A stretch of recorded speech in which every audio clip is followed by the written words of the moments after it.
നിങ്ങളുടെ insurance coverage തുക 50 ലക്ഷമാണോ അതോ 1 കോടിയോ? അതുകൊണ്ട് നിങ്ങളുടെ കുടുംബം പൂർണ്ണമായും സുരക്ഷിതരാണെന്ന് നിങ്ങൾ കരുതുന്നുണ്ടോ? എങ്കിൽ നിങ്ങൾക്ക് തെറ്റി. Welcome to Joji spotlight.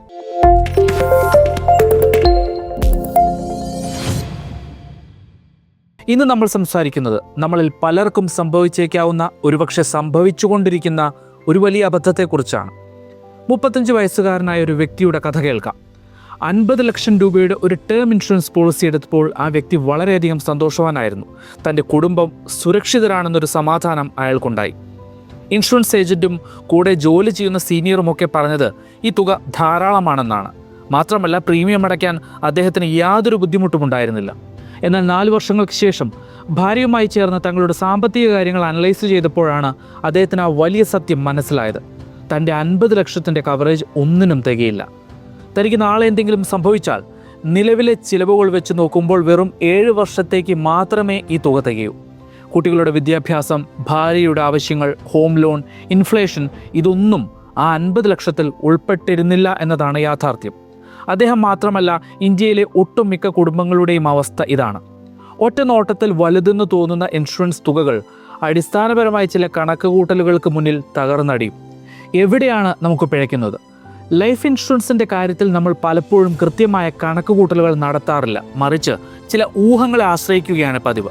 എൻ്റെ സുഹൃത്ത് 50 ലക്ഷത്തിൻ്റെ പോളിസി എടുത്തിട്ടുണ്ട്, അതുകൊണ്ട് എനിക്കും അത് മതിയാകുമെന്ന ചിന്തയാണ് പലർക്കും. എന്നാൽ നിങ്ങളുടെ സുഹൃത്തിൻ്റെ സാമ്പത്തിക ബാധ്യതകളായിരിക്കില്ല നിങ്ങളുടേത്.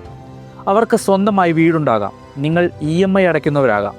അവരുടെ മാതാപിതാക്കൾ സാമ്പത്തികമായി സുരക്ഷിതരായിരിക്കാം, എന്നാൽ നിങ്ങൾ മാതാപിതാക്കളെ സംരക്ഷിക്കുന്നവരാകാം. ഈ സാഹചര്യത്തിൽ മറ്റൊരാളുമായി താരതമ്യം ചെയ്ത് ഇൻഷുറൻസ് എടുക്കുന്നത് വലിയ മണ്ടത്തരമാണ്. ഇൻഷുറൻസ് തുക തികയാതെ വരുമ്പോൾ എന്ത് സംഭവിക്കും?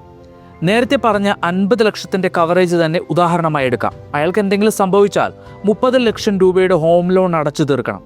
ബാക്കിയുള്ളത് വെറും 20 ലക്ഷം രൂപ. 15 വർഷത്തിന് ശേഷം കുട്ടികളുടെ വിദ്യാഭ്യാസ ചെലവ് 40 ലക്ഷത്തിലധികമാകും. അടുത്ത 20 വർഷത്തേക്ക് ഭാര്യയുടെ ജീവിത ചിലവുകൾക്കും മെഡിക്കൽ ആവശ്യങ്ങൾക്കുമായി ചുരുങ്ങിയത് 30 മുതൽ 40 ലക്ഷം രൂപ കൂടി വേണ്ടിവരും. ചുരുക്കത്തിൽ ആ വ്യക്തിയുടെ കുടുംബത്തിന് ആവശ്യമായത് 70 ലക്ഷം മുതൽ 80 ലക്ഷം രൂപ വരെയാണ്. എന്നാൽ ലോൺ അടച്ചു കഴിഞ്ഞാൽ ബാക്കിയുള്ളത് വെറും 20 ലക്ഷം രൂപയും. Income replacement method. നിങ്ങളുടെ അഭാവത്തിൽ നിങ്ങളുടെ വരുമാനം പകരം നൽകാൻ ഇൻഷുറൻസിന് കഴിയണം എന്നതാണ് ലോകമെമ്പാടുമുള്ള ഫിനാൻഷ്യൽ പ്ലാനർമാർ പറയുന്ന രീതി. നിങ്ങളുടെ യഥാർത്ഥ ഇൻഷുറൻസ് കവറേജ് എത്ര വേണമെന്ന് 3 ഘട്ടങ്ങളിലൂടെ എളുപ്പത്തിൽ കണക്കാക്കാം. നമ്പർ 1, വരുമാനത്തെ അടിസ്ഥാനമാക്കിയുള്ള കാൽക്കുലേഷൻ. നിങ്ങളുടെ നിലവിലെ വാർഷിക വരുമാനത്തെ, ഉദാഹരണത്തിന് 12 ലക്ഷം രൂപ, നിങ്ങളുടെ ഏറ്റവും ഇളയ കുട്ടിക്ക് സ്വന്തമായി വരുമാനം ലഭിക്കുന്നത് വരെയോ അല്ലെങ്കിൽ പങ്കാളിക്ക് റിട്ടയർമെൻറ്റ് പ്രായം ആകുന്നത് വരെയോ ഉള്ള വർഷങ്ങൾ കൊണ്ട് മൾട്ടിപ്ലൈ ചെയ്യണം. ഇളയ കുട്ടിക്ക് 5 വയസ്സിന് താഴെയാണെങ്കിൽ ചുരുങ്ങിയത് 20 വർഷത്തേക്ക് കവറേജ് വേണം. അതായത് 12 ലക്ഷം മൾട്ടിപ്ലൈഡ് ബൈ 20 വർഷം is equal to 2.4 crore. Step number 2, സാമ്പത്തിക ബാധ്യതകൾ. Home loan 50 lakh, car loan 5 lakh, കുട്ടികളുടെ വിദ്യാഭ്യാസ ഫണ്ട് 40 ലക്ഷം, ആകെ ബാധ്യതകൾ 1 കോടി രൂപ. നിങ്ങളുടെ സമ്പാദ്യം, നിലവിലെ സമ്പാദ്യങ്ങളും നിക്ഷേപങ്ങളും 35 ലക്ഷം രൂപ. നിലവിലുള്ള ലൈഫ് ഇൻഷുറൻസ് കവറേജ് 50 ലക്ഷം, ആകെ സമ്പാദ്യം 85 ലക്ഷം രൂപ. യഥാർത്ഥ ഇൻഷുറൻസ് തുക എത്ര?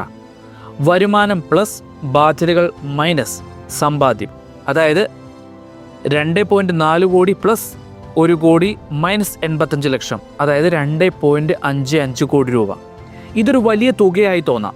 എന്നാൽ നിങ്ങളില്ലെങ്കിലും നിങ്ങളുടെ പ്രിയപ്പെട്ടവർക്ക് അവരുടെ സ്വപ്നങ്ങൾ പൂർത്തിയാക്കാനും സാമ്പത്തിക ബുദ്ധിമുട്ടുകൾ ഇല്ലാതെ ജീവിക്കാനും ഈ തുക കൂടിയേ തീരും. നിങ്ങളുടെ സാഹചര്യങ്ങൾക്കനുസരിച്ച് മാറ്റങ്ങൾ വരുത്താം. നിങ്ങൾ മാത്രമാണ് വരുമാനമുള്ളവരെങ്കിൽ മുകളിൽ പറഞ്ഞ മുഴുവൻ തുകയും ഇൻഷുറൻസ് കവറായി ഉറപ്പാക്കുക. പങ്കാളിക്കും ജോലി ഉണ്ടെങ്കിൽ ഇൻഷുറൻസ് തുകയിൽ ചെറിയൊരു കുറവ് വരുത്താം. എന്നാൽ അവരുടെ ജോലി എപ്പോഴും സ്ഥിരമായിരിക്കുമെന്ന് കരുതരുത്. മാതാപിതാക്കൾ നിങ്ങളെ ആശ്രയിക്കുന്നവരാണെങ്കിൽ അവരുടെ 10 മുതൽ 15 വർഷത്തെ ചിലവുകൾ കൂടി ഇതിൽ ഉൾപ്പെടുത്തണം.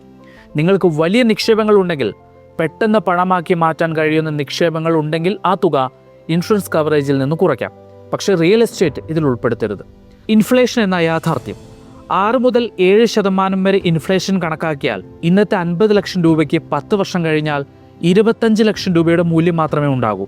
അതിനാൽ എല്ലാ 5 മുതൽ 7 വർഷം കൂടുമ്പോഴും നിങ്ങളുടെ ഇൻഷുറൻസ് തുക പുനഃപരിശോധിക്കുകയും വർദ്ധിപ്പിക്കുകയും വേണം. ഇത്രയും വലിയ തുകയ്ക്ക് പ്രീമിയം താങ്ങാനാകുമോ? ചെറുപ്പത്തിൽ തന്നെ ഇൻഷുറൻസ് എടുത്താൽ ടേം ഇൻഷുറൻസ് വളരെ ലാഭകരമാണ്. ആരോഗ്യവാനായ ഒരു 35 വയസ്സുകാരന്, പുകവലിക്കാത്ത വ്യക്തിയായിരിക്കണം, 1 കോടി രൂപയുടെ കവറേജ് ലഭിക്കാൻ വർഷത്തിൽ ഏകദേശം 12,000 മുതൽ 15,000 രൂപ വരെ മാത്രമേ ചിലവുണ്ടാവൂ. അതായത് മാസം വെറും 1000 മുതൽ 1200 രൂപ വരെ. എന്നാൽ ഇൻഷുറൻസ് എടുക്കാൻ 5 വർഷം വൈകിയാൽ പ്രീമിയം തുകയിൽ 30 മുതൽ 40% വരെ വർധന ഉണ്ടാകും. നിങ്ങളുടെ കുടുംബത്തിന് എത്ര തുകയുടെ പരിരക്ഷ ആവശ്യമുണ്ടെന്ന് ഇന്ന് തന്നെ കണക്കാക്കുക. നിങ്ങൾക്ക് ആവശ്യമുള്ള തുകയും നിലവിലുള്ള തുകയും തമ്മിൽ അന്തരമുണ്ടെങ്കിൽ ഒരു ഫിനാൻഷ്യൽ അഡ്വൈസറുമായി സംസാരിക്കാം. കുടുംബത്തിൻ്റെ സാമ്പത്തിക സുരക്ഷ ഒരിക്കലും ഊഹങ്ങൾക്ക് വിട്ടുകൊടുക്കരുത്. Thanks for watching.